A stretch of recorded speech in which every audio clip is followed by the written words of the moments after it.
This is a special report from NBC 25. We have updated information now from Bishop Airport in Flint, where a twin-engine airplane has crashed. The airport was shut down briefly, but it is back open right now. NBC 25's Brittany Noble joins us live from Bishop with the latest. Brittany. Hey Joel, there's a press conference going on right now as we speak, but I want to give you the details that I have right now. Now, the plane was from St. Petersburg, Florida, and they were headed somewhere in Wisconsin. They don't know exactly where they were going, but it was 4 men on board. They were all adults. They were renting a plane. Now, it was a two-engine plane. They lost one engine in the air, and they were unable to land like they wanted, so they had the choice of either landing in Grand Rapids or in Flint. Now, they did choose Flint. What happened was when they tried to land, they were coming down too fast. When they landed, they flipped over. They don't know if there was any flames, but they are still investigating. Officials, rather, are still investigating this. And like I said, there's a press conference going on right now. We will have all the latest information coming up, Joel. All right, Brittany, thank you very much. We'll have an update for you at noon. And for the latest breaking information, go to our website at mynbcnews.com. I'm Joel Feick reporting. Now back to our original programming. Good afternoon, I'm Joel Feick. And I'm Elizabeth MacFarland. There are several breaking news stories we're following at this hour. A twin-engine airplane has crashed at Bishop International Airport this morning, injuring 4 people. The airport closed briefly, but is now back open. NBC 25's Brittany Noble is there live. She joins us with the story. And Brittany, this was a very close call. Definitely a very close call, Joe. 4 men were taken to the Hurley Medical Center. That's after their plane flipped over earlier this morning. Now, they were coming from St. Petersburg, Florida, on their way to Wisconsin. In midair, they lost one of their 2 engines and they were forced to land. Now, we don't have any of the names or the ages of the men, but according to officials, ER procedures went according to plan. All 4 men were wearing seatbelts, but they had to be pried out of the plane. Injuries, as far as officials know, were not life-threatening. They were all able to walk away, Joel and Liz. However, 2 of them could not speak. Now, of course, that might be due to the extreme shock. The airport did shut down for 30 minutes. None of the flights were affected, and the Federal Aviation is now taking over this investigation. Brittany, what about Bristol Airport and Bristol Road, rather? Was that ever closed? Well, it wasn't never closed, Joel, and in fact, we didn't have problems even driving here, so it seemed as if nothing even happened. All right. Well, that's good. Brittany Noble reporting live from Bishop Airport. A plane crashes on the runway at Bishop International Airport today, the tail flipping over the nose, the passengers injured and hanging upside down.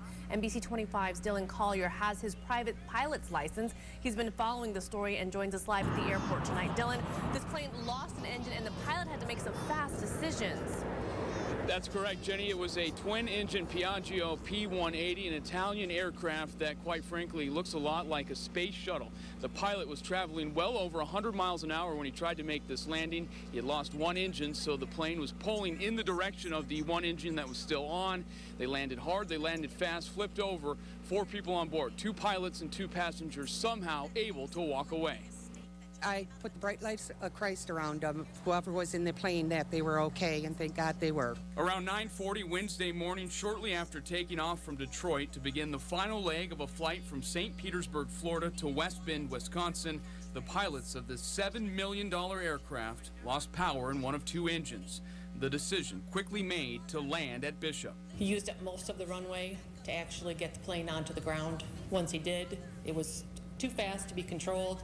He lost the control, the plane flipped over and off the runway. These before and after shots of the plane show you just how badly the plane was damaged. The fuselage cracked just in front of the tail, a portion of the left wing completely torn away. It was very, very sobering, very quiet, you know, through the whole airport when we first heard, and we thought they had something bad had happened to them. First responders reached the wreckage seconds after the crash. The pilots and the 2 passengers still strapped in, upside down, conscious, and suffering only from minor injuries. The fire department was there in a heartbeat, so I think the responders and everybody getting there so quickly helped the people, because to get them out of the airplane before something did happen.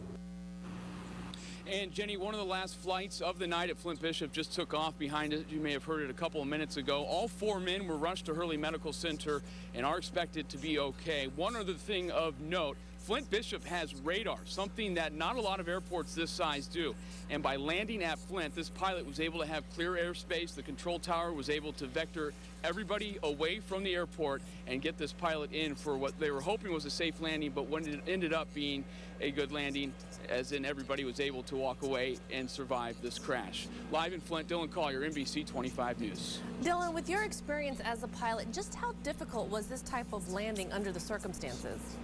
Well, Jenny, in order to get a multi-engine rating, you have to do simulated landings and takeoffs with an engine failure, but we don't know how long this pilot had gone without having simulated engine failures on takeoff or landing, so it was probably something that wasn't fresh in his mind. And again, we won't know the exact details of that until the National Transportation Safety Board wraps up their investigation. That could be several weeks, could be several months.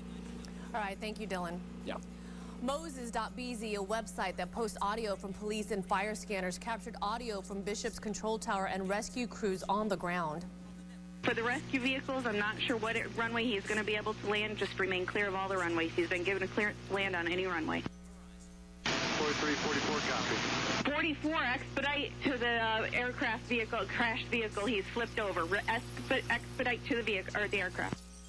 Now, the plane was rented from Avant Air out of Florida. Avant Air CEO Kevin Beitzel released a statement about the crash this afternoon, saying, quote, "This morning, an Avant Air Piaggio P180 aircraft was involved in an incident at Bishop Airport in Flint. The aircraft was en route from Detroit to West Bend, Wisconsin. The aircraft declared an emergency in flight and diverted to Flint. There were 2 passengers and 2 crew members on board the aircraft, and all persons on board are safe. Avant Air will be assisting all government agencies in their investigation and will not be commenting further," end quote. Bishop International Airport was shut down for about a half hour today as its public safety department responded to the crash. As I mentioned earlier, the pilot alerted the airport he was in trouble, giving emergency responders several minutes to prepare. 2 runways were cleared to make sure the plane had plenty of room to land. Flint and Mundy Township's fire departments and several neighboring EMS departments were on scene when the plane landed. Public Safety Director Christopher Miller says they treated this like a rescue mission. Crews pried the doors open and got everyone out safely. They were all strapped in, so they were able to get them unstrapped, pull them out, and get them to their feet, and then they were able to walk on their own power. The public safety director says at least one of the passengers had a head injury. Crews sprayed foam on the aircraft just as a precaution. However, they say there was never a fire. And the airport says it's been a couple of years since they've dealt with the crash. The spokesperson added that she's worked there 13 years and doesn't know of any prior crashes that resulted in injury.